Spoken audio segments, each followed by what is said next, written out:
Hi, this is Dawn Parker with MVS Kitchen and Bath. I'm a sales consultant and architectural designer. So I'm here to talk to you today about what drives budget. There are three main areas: layout, products, and people. And I'll be going into each one of those.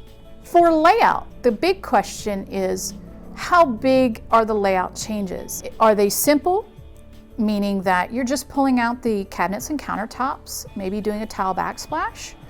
So in a simple layout, maybe you're not touching a lot of the electrical or the plumbing. All of those appliance locations and plumbing locations are staying in the same spot. That's a simple layout change, not doing any wall removals.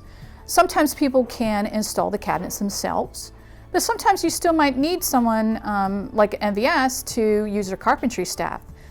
Do you know the tips and tricks? Are the cabinets, do you know how to level the cabinets for the countertop installation? Do you know the tips and tricks about making sure that there's proper door clearances and drawer clearances?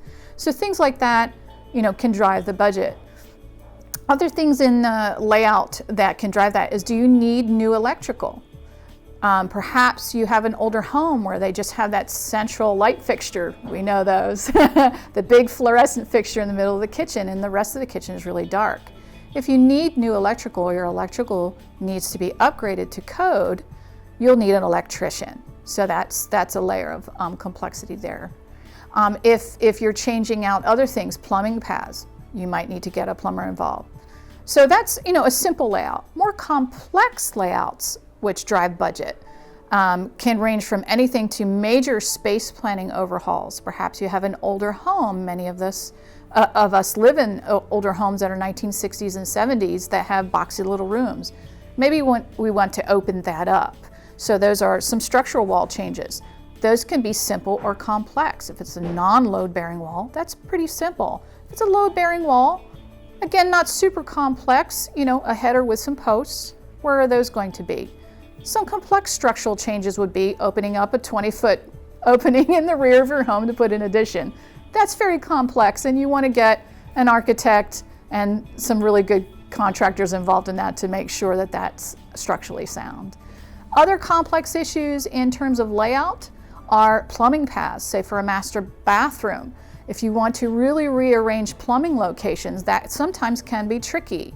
A toilet flange is usually the hardest one to move because that's a pretty large pipe. So can you move it along a joist bay and get back to the path downwards? Or are you hopping joist bays? And what does that do to the space below? If your master bathroom's above a dining room, you have to look at that. Other issues are obviously new electrical path. If your electrical panel is at the opposite end of your house to where you're doing the work, how are you getting to the work zone? Do you have to cut open areas in the basement ceiling in order to get those electrical runs? Some of those issues can be a little more complex, and so sometimes you want to hire a professional to do that. The next topic we're going to talk about is product.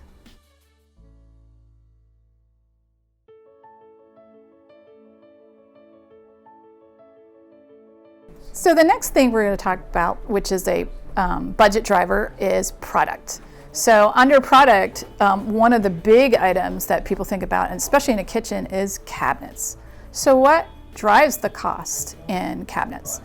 It really depends on, are you using a stock cabinet line, a semi-custom cabinet line, or a custom cabinet line? There's pros and cons to each. In a stock cabinet line, typically that means you're using stock sizes in your kitchen. This is typically what builders use, but there are many different levels of quality. You can get really good quality cabinets, and if you can use those stock sizes, the base box price is less expensive than in a semi-custom cabinet line. Semi-custom cabinet manufacturers build box modifications into the base box price. So if you can get a lovely kitchen design using one of the better quality stock cabinet lines, you're going to save some money there. Some of the other things, for example, many people have tall ceilings in their home. If you start going above a 42-inch high wall cabinet, most cabinet lines that carry taller cabinets are automatically going to put you into that semi-custom cabinet line. The stock cabinet manufacturers typically don't go above 42 inches. So those are some of the cabinet cost drivers in a kitchen. Some of the other drivers in a kitchen, countertops. There's a wide range of products in countertops. Granite levels, quartz levels. Granite is actually one of the lesser expensive solid surface products that you can put in, especially in the lower grades. The grades start at A, then go up B, C, D, and on up to exotics. Quartz products, which are man-made, come in at about a C or D level of granite and go on up from there. There are some beautiful granites that you can get at those lower price levels that can also help with your budget. Additional details like waterfall edges will add to your budget. Exotics obviously will add to your budget. So there are little things to look at there in terms of the products. So next, for bathrooms in terms of product and budget drivers, let's talk tile, tubs, and shower systems. A lot of people love those freestanding tubs. Sometimes what you can do to help mitigate the costs, because those do tend to be more expensive than the drop-in of the same version, is to look at what faucet system you're using. If you can get a freestanding tub that has a wider place on the edge for a deck-mounted faucet, those are far less expensive than the floor-mounted faucets, usually by a cost factor of 1 to 4, because there's additional plumbing and the fixture itself is so much larger on the floor-mounted. There's a definite cost difference there. So those are some things to look at. In terms of tile can be a huge cost factor in a bathroom. How much of the wall are you covering? Usually the major cost factor in tile is not the material necessarily, the tile labor. If you have a really good tile subcontractor, he wants to warranty his work. He is going to check your subfloor and fix any irregularities. And if you're doing a custom shower pan, he's going to custom build that, waterproof it, have it inspected, have brand new walls that are waterproof before he even puts tile down. So that is a major cost impact in many upgrades to bathrooms. You can do a $5 square foot tile. That's a cost savings versus a $15, $20 square foot tile, but you're still going to have that tile labor. So think about where you're putting tile. How complex is your tile pattern? More complex tile patterns is extra work for the sub, so he's going to have little upcharges for borders, listellos. If you're adding wainscoting, that's outside the shower area, that would just extra square footage. All of that has to be taken into account. The last thing in baths would be shower fixtures. A lot of the major brands have come up with some really nice ways to use the original shower head plumbing source and provide both a shower head and a hand shower off of that same plumbing source, which saves you money. You don't have to have the plumber do extra sets of tubing for supply in the wall. Know that as you step up from there, if you start adding extra valves because you want different things to be on at the same time, whenever you're adding more control valves, you're adding extra plumbing from the plumber, you're adding extra fixtures, and it goes on up from there. Digitally controlled showering systems, that's an extra added. You now have electricity. Some of them are battery packed, but some are electrical. So you've got those additional costs. Some additional things to think about when you want extra plumbing in your shower area. What size is your supply line from your water heater? If it's only 1/2 of an inch, you're going to have some issues having all of those items on at once. Most manufacturers require 3/4 of an inch from the water heater to the location to have multiple fixtures on at once. So those are some of the budget drivers for products.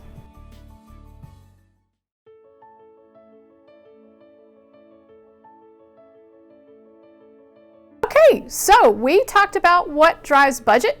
Now we're going to talk a little bit about Cabinet and Countertop 101, a little bit of technical information for you.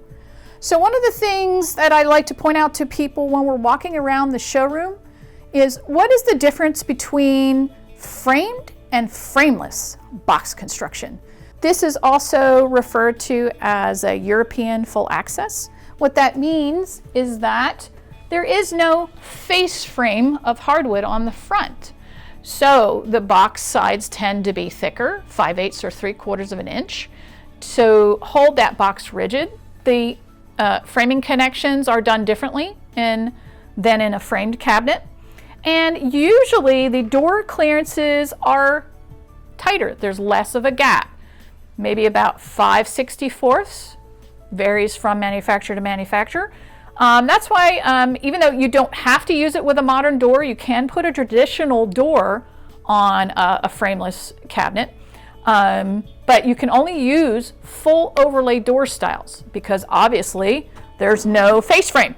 So you can't do inset and you can't do standard overlay because obviously there would be a gap. So some people like that because they like having more access to their dishes and glasses.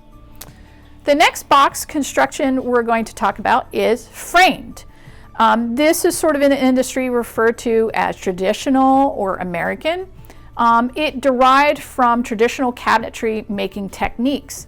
The reason is the face frame, you can use thinner product if you wish on the sides because you have that face frame providing that rigidity to the box construction. If you notice on this one, most manufacturers will actually dado or rabbet the sides into that face frame. So since that provides a little more rigidity, you can save money because you're paying for less thicker product on the edges. So let's talk about what people always ask me. Are your cabinets all wood? And so my question to them always is, what do you mean by that? So there are typically two types of material that cabinet manufacturers use for the sides, for the box. These are pieces of product that need to resist kitchen and bath environments, high humidity, water conditions. So manufacturers want to use products that they can warranty. So typically that is either furniture board or plywood. Some people go, wait, Dawn. What do you mean furniture board? Is that stuff that falls apart? What you always have to pay attention to, there are many different grades of both plywood and furniture board. The lower grades are used by manufacturers who are doing lower end cabinets. If you're buying a cabinet from a semi-custom manufacturer that is going to have a limited lifetime warranty, they're absolutely going to use furniture board that has higher quality resins. The ends are sealed so they don't wick moisture. They're going to use plywood that has more layers. The more layers that there are to a plywood, the better. Some of the differences between furniture board and plywood. Furniture board actually holds up better in a wet environment, especially if it's a higher grade than plywood. Plywood is still a fibrous material and can wick moisture. Furniture board is also using products that would end up in the waste stream. They're using all those little bits and parts that are waste from the plywood construction, putting it together with resins, compressing it, and using that. It's a less expensive material. So if you're spending a lot of money to get the hardwood front frames and the hardwood doors that are and the veneered sides, which are the pieces that your fingers are going to touch and that you're going to look at over the years, you can save money by using a furniture board side. Just check and make sure the quality level of that furniture board. Some people say, no, Dawn, I just like the plywood. That's fine too. The plywood's a little lighter, furniture board's a little heavier, has a little bit better compressive strength than the furniture board. It's more expensive. So it's really, I have a product design degree, so I always look at what is the best material for what I'm trying to achieve. I'm actually a big believer in engineered products. I think, they have specifications. that are geared. So you just really have to ask the person supplying the product, what are the specifications for the materials that are going into building those cabinets? When we talk about a framed cabinet box, what does that mean? That usually means that there is a hardwood face frame that helps hold the box together. And because there is a hardwood face frame, and this comes from traditional cabinetry making techniques, you can do a wider range of door styles than you can do in a frameless situation. And I'll be showing those to you shortly. And so next, we're going to show you those door styles. So we're going to talk a little bit about the different kinds of door styles. So first here, this is called an inset door. Very clearly, because it is inset to a framed cabinet face frame. This style is very popular if you're trying to evoke sort of maybe a cabinetry or furniture look. This tends to be one of the more expensive styles of door types, simply because there's secondary manufacturing techniques they have to do. Once they manufacture the cabinet, they have to put the door through some secondary processing to make sure that it fits accurately within this square. But it's a lovely door style and applicable to a lot of products. You can put a slab door. You don't have to do traditional with this. You can use a lot of different door styles. The next door type that we're going to talk about is full overlay. I would say that this is probably 80% of the door type that people do in kitchens nowadays. As you can see, it covers a lot of the face frame. This can be done in a cabinet that has a face frame construction, or it can be done on a cabinet that has a frameless construction, where the side of the box is, the European full access. You can do slab or traditional door styles on that. The other kind of door style that exists is what's called standard overlay. This historically has been used in older homes, used in many kitchens throughout the years. In a starter kitchen, this is very popular because it does tend to be the least expensive door. Less wood, less expense. But you can still get some very lovely door styles, and as you can see, more of the face frame is revealed. Sometimes people will mix and match. If they're trying to have something maybe that looks like an old dresser, they might mix this in on the island with maybe a full overlay door in the perimeter of the kitchen.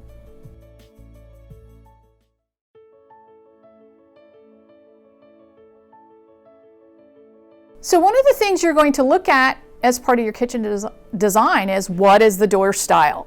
And so as you can see on the wall behind me, this is just a few of the combination of the door style, the species, and the finish.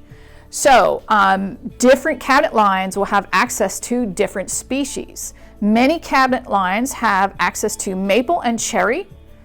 That's pretty standard in most cabinet lines. Some of your more semi-custom or custom cabinet lines are going to add things like knotty alder, premium alder, quarter sawn oak, maybe hickory, maybe walnut. They might offer some exotic veneers. So you really have to look at your style and your budget to determine where do you want to go with that door style. So that really sets the tone for the style in your kitchen or bath. So here on the wall, some of the things I want to talk about which drive cost on a door style. Many manufacturers, especially the semi-custom cabinet lines, there are levels of door groups. So those are based on the complexity of the manufacturing. So if you have a very simple door style, for example, this one behind me, where it's a simple frame with a simple routed edge and a flat panel, these types of door styles with your shaker, etc., tend to be less expensive than something that has maybe a wider rail and style, has a raised panel. Perhaps there is some applied molding. That's another manufacturing step. So just look at it in terms of manufacturing. How long does it take to manufacture that door? How complex it is? And you can easily see, common sense, what might drive the pricing on your door style.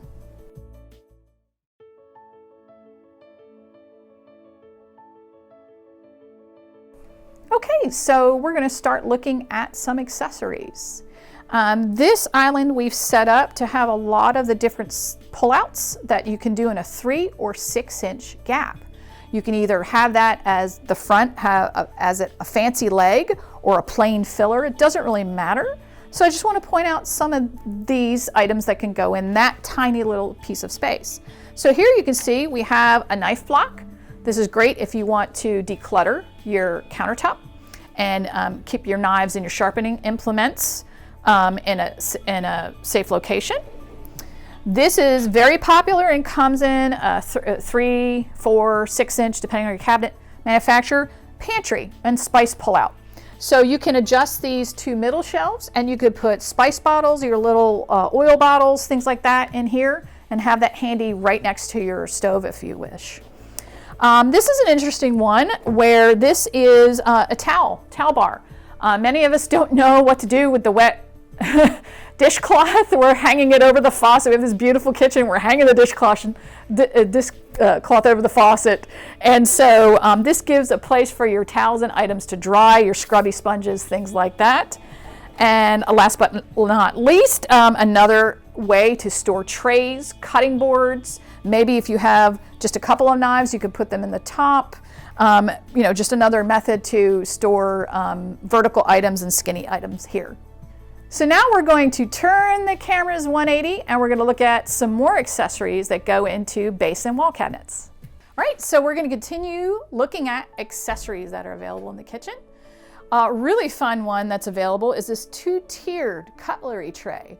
So it actually, for those thin knives, forks, spoons, not so much your cooking implements, those are a little thick, but a lot of serving implements can fit in the 2-tiered, and it has 2 little sections that slide back and forth. People love this one. Another great one is the area where the little pegboard with the inserts, where you can change these around and store pots and pans, pot lids. This is great for dishes. There's a lot of aging in place design that is done where dishes are now being placed in drawers or at a lower level. So if someone's wheelchair bound, they can get the dishes easily. I actually have this in my home and I absolutely love it. One of the other accessories is the rollouts. There's many different kinds of rollouts for pots and pans, dish storage, etc. You could place these in almost any base cabinet. And as you can see, this one is flat, but you can have sides of varying heights, depending on the cabinet manufacturer. Some have a standard height, some have different heights. So these are really great, and you can get them both top and bottom. Another accessory that you can see here are little tray dividers that are inside the cabinet that you can put cookie sheets, trays, cutting boards. That's a great accessory. Another one we have here is for cleaning products, sponges, cleaning bottles. That if you don't want to have them sitting on the floor of your kitchen base. So we can switch to this cabinet here, which is your mixer cabinet. So if you want to have your big mixer stored in a cabinet and not on your countertop, but they're very heavy and you don't want to have to lug that around, you can sit your mixer on this and it can raise up and down and lower and store in the cabinet. We can put an outlet in the cabinet, you can leave it plugged in, and it locks into position when it comes up. So that's a great little implement. It also comes with a rollout drawer in the bottom where you can store the additional mixer implements. Another great for your cooking utensils is the wood cutlery tray. This is actually adjustable. There's dowels in there so you can size it for your different size implements.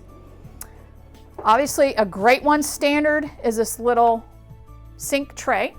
And this is great for storing sponges, your scrubbies, that kind of thing. And that way it's, again, not on your countertop. Your countertop stays very clean. The last little accessory is spice racks. There's all different ways to do spice racks. You don't necessarily have to do the pull-out. You can mount them on the door if you prefer to have your spices up high. You can mount your small bottles on the door and still have shallow shelves inside for your oil bottles, flour, baking soda, those kind of implements. So that takes us through some of the very popular accessories that are available. The next one is countertops.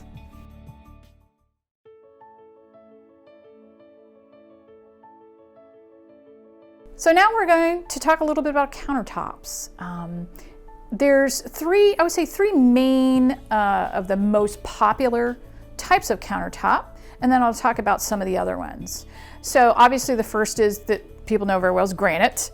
Granite is natural stone, it's quarried in many different areas in the world, and usually the price points are driven by where is it, how hard is it to get it here, how much of it is there, and also the volume that's sold. So some granites are less expensive because they sell a large volume to home developers, therefore they have a lot of in stock.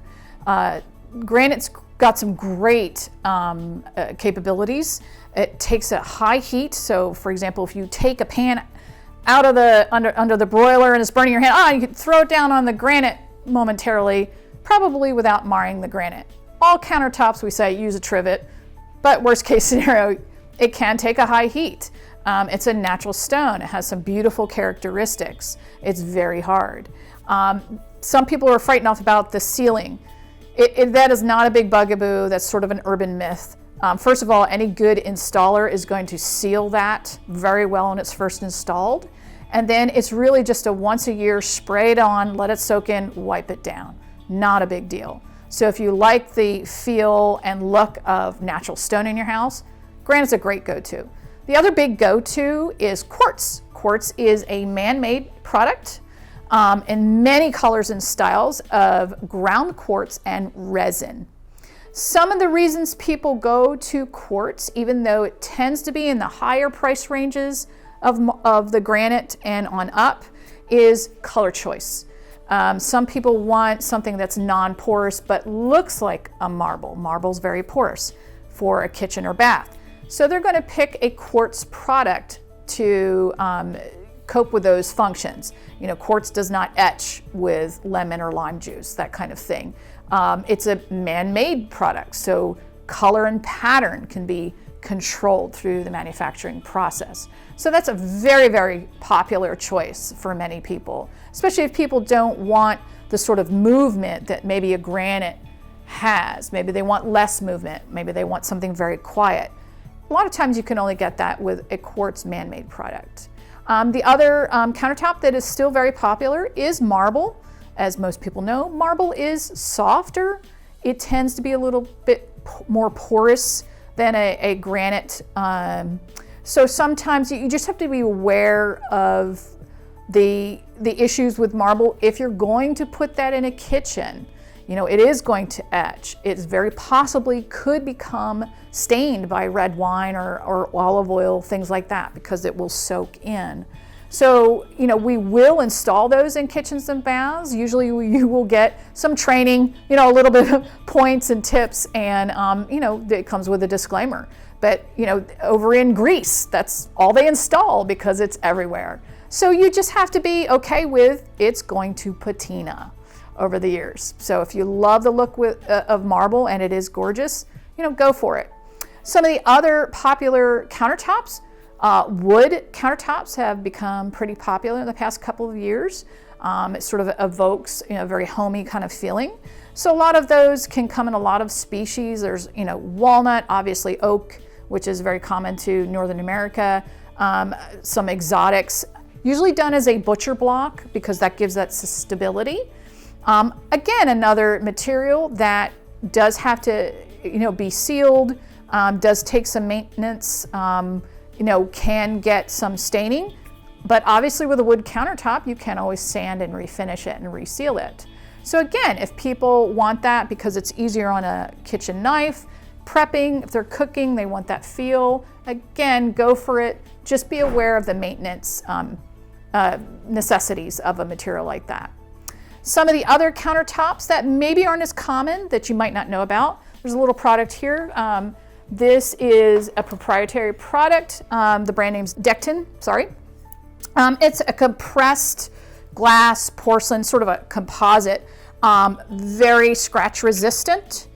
Tends to be a little pricey, but if you're looking for something that no one else has, you can also get it in very thin layers if you're looking for a very modern look in your kitchen. This will hold up in a thin layer, whereas maybe your natural stones, your quartz, you need to have a little bit more thickness to them. This is really manufactured with some commercial grade qualities to it, so that's a great product as well. Some of the other ones that aren't as common but people do look for, stainless steel. Obviously, stainless steel is very easy to clean, very antimicrobial. Some people who are doing maybe a little urban feel in their house or in their apartment might have some sections of their countertop on either side of the range that is stainless steel. Great product. Not super expensive to manufacture, but each countertop does need to be manufactured to specifications, just like any other countertop. Some other countertops that people look at, tile is still something, not so much in this particular Northeast Washington corridor, just because of the architectural typology of the homes here, but tile is still very popular sometimes in people trying to evoke more of a Southwestern feel. Obviously there are grout lines that you need to be aware of, but there's a lot of great grout sealers out there. And lastly, the one I can think of is concrete. That again has some wonderful characteristics. You can get almost any color. Because that has to be hand formed on site, they can make extra thick countertops, they can do different textures, that kind of thing. Granted, concrete does have a little bit of porosity to it, so you do have to be aware of that. But again, that's a interesting product to use. It does tend to be a little pricey because that is very much a trade-driven product. You have to have a really good trade in order to get that installed properly. So that ends our little segment on countertops.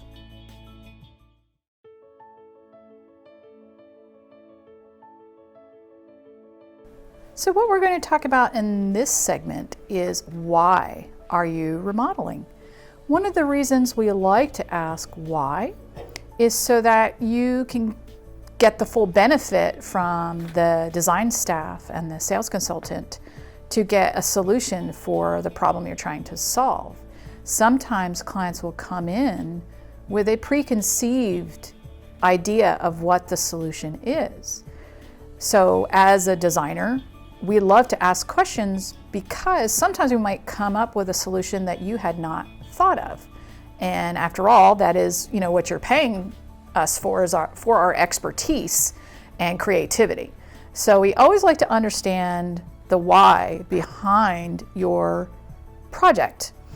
Are you moving? Are you selling in a few years but want to enjoy it for those years? Are you finally doing your dream space? Are you preparing to age gracefully in place? Understanding why you want to remodel will enable the designer to ask you the questions to get to the right solution. Leaving it as an open conversation leads you to a design fix that you may not have thought of. Always use the company's expertise to your benefit for the layout and product selection.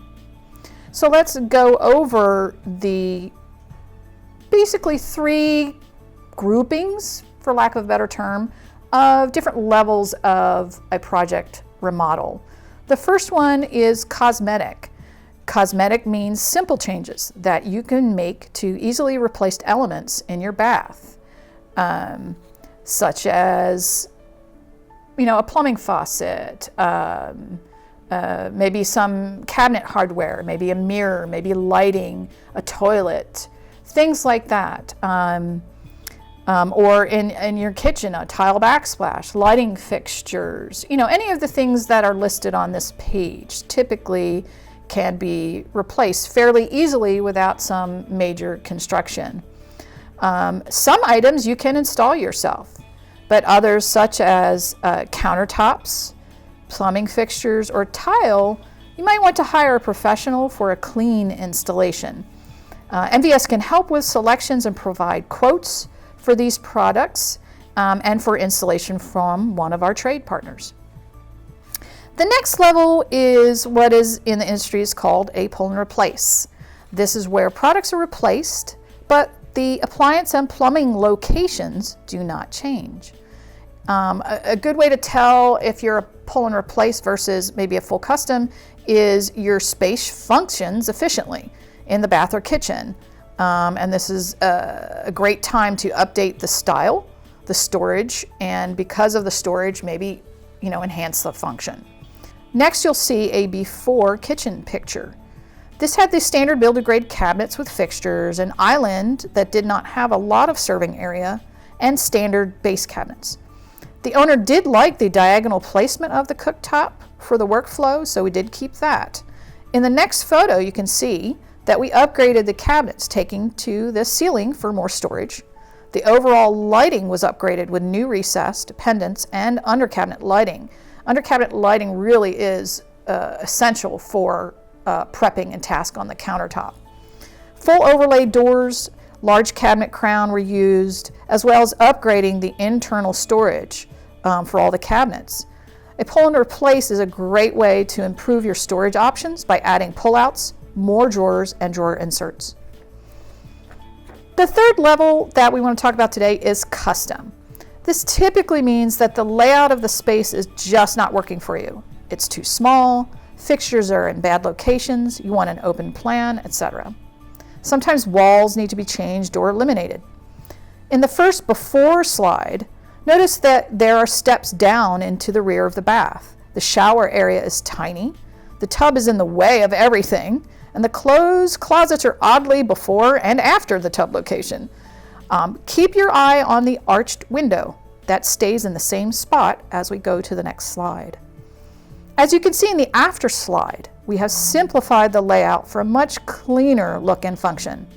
The closed closets are before the step, and the step down now gracefully leads to a symmetrical vanity wall under the window with much more storage.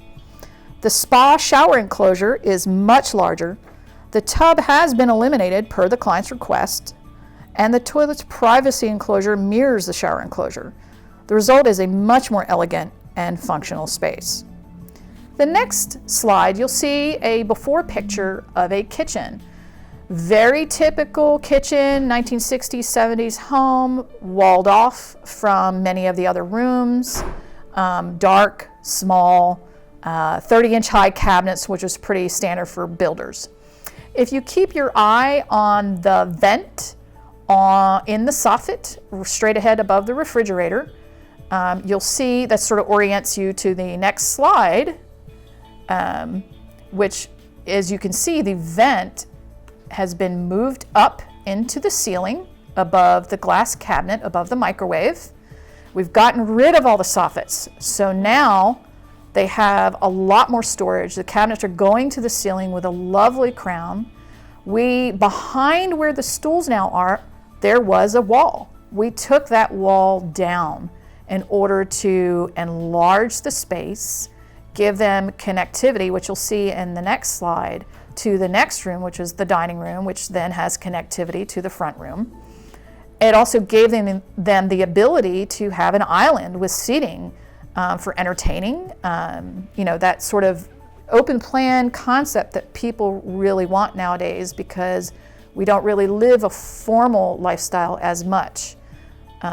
So the next slide, you can see we're now standing at the island looking across to now a gorgeous dining area that has a lovely complementary color storage area with a coffee bar. And so this just gave them so much extra storage, a place to have guests hang out next to the kitchen. And as you can see, a lot of light coming in from the bay window and connectivity to the next room through the open doorway. And so we can help you with any of those items, either the cosmetic, the pull and replace, or the custom. We have a couple different ways of handling that at MVS. We call it our levels, and it's basically we mean levels of service. So we have 3 levels. Level 1 is for that full custom.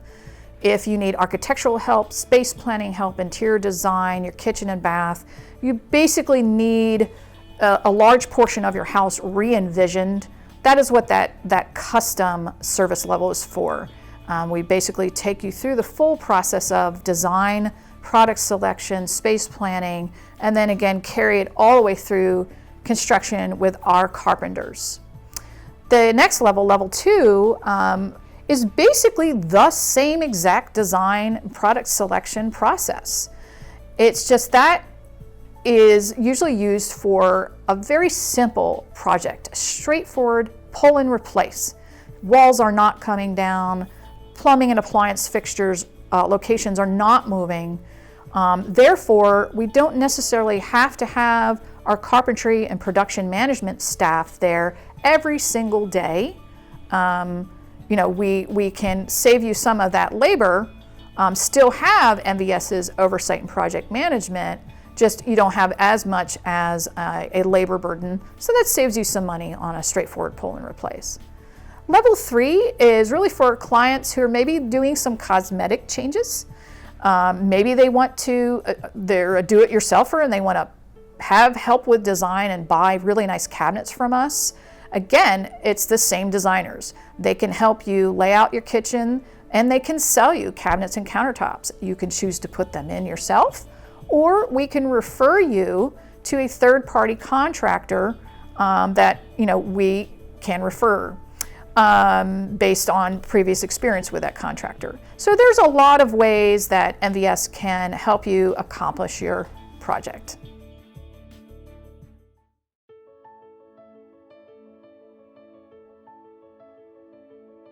So in this segment, we're going to talk a little bit about island trends. Islands are still very popular with all clients, and usually in a kitchen, the island really is the hub of the family room, the kitchen, the adjacent dining room. Even though you have an eating table, people will still stand at the island and chat with you at a party. So it's a great place for crafts, for homework, for just spreading out if you're doing baking. It really is a gathering place in the heart of the kitchen.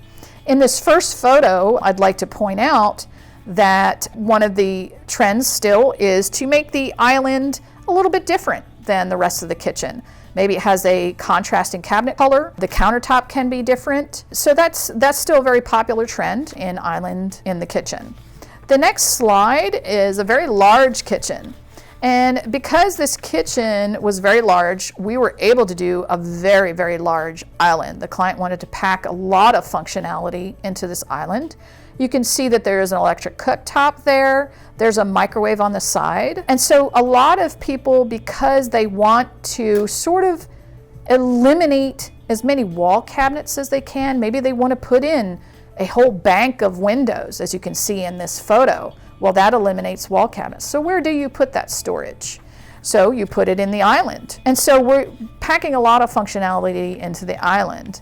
On the next slide, you can see this is the same kitchen where, because that island was so deep, we actually did a little custom pull-out that they could use as extra prep space, place to hang the pots and pans. And so our designers can come up with these custom solutions for you. And that was just a fun way of taking advantage of the extra depth in that island by doing a little rolling cart out of the same cabinetry parts where we got the kitchen cabinets from. The next slide is a slide of a very large island. Again, a lot of people are looking for seating at the island. This is still very popular. A lot of times we will ask, how many people would you like to seat? How big is your island? What is the functionality on your island? This particular island was basically made as big as the slab. Some people don't realize that sometimes an island is dictated by the size of the countertop slab, unless you want a seam in it. This particular client really was looking for a big, entertaining kitchen, and so she got quite a bit of seating at her island. And that wraps up our quick discussion on island trends.